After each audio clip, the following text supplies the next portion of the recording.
आपण मागच्या भागामध्ये पाहिलं प्रश्नचिन्हाच्या जागी येणारी संख्या। भाग 1 मध्ये काय पाहिलं आपण?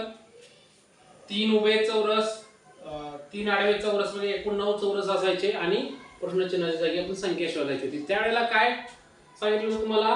बेरीज वजाबाकी किंवा गुणाकार ह्या तिन्हीपैकी एखादीच त्यामध्ये क्रिया करावी लागते तेव्हा ते उत्तर बरोबर येतं। मागच्या वेळेला काय केलं आपण? तिन्ही संख्यांची बेरीज करायची होती आपल्याला 1 2 3 आणि दुसरी 1 2 3 अशी बेरीज करून ते प्रश्नचिन्हाच्या जागी येणारी संख्या काढायची होती। आता याच्यामध्ये भाग 2 मध्ये काय पाहणार आहोत पहा, ते तुम्हाला सोडवल्यानंतर समजेल।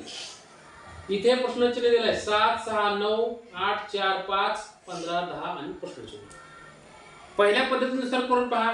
7 आणि 6 13 9 किती 22 8 आणि 4 12 आणि 5 17 आणि बेरीज जमणार नाही, उत्तर सारखं आलेच नाही।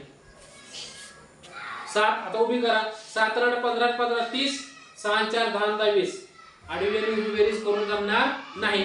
मग काय करायचं? आता या भाग 2 मध्ये काय केले पहा।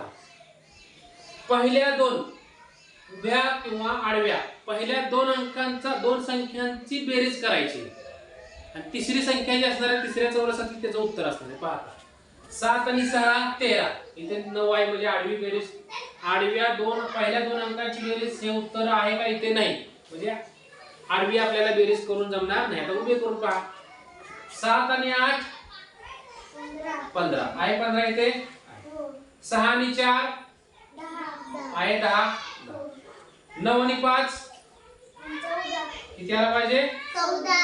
14 पर्यायामध्ये राहिलेले 9 आणि 5 14 इथे उत्तर किती पाहिजे? 14 येणार। पर्यायामध्ये बघा 14 कुठे आहे? 27 14 29 26 पर्याय नंबर 2। काय करायचं? पहिली ट्रिक वापरून पाहायची, एकदाच लगेच लक्षात येतं, नसेल तर लगेच भाग 2 मधली दुसरी ट्रिक वापरायची।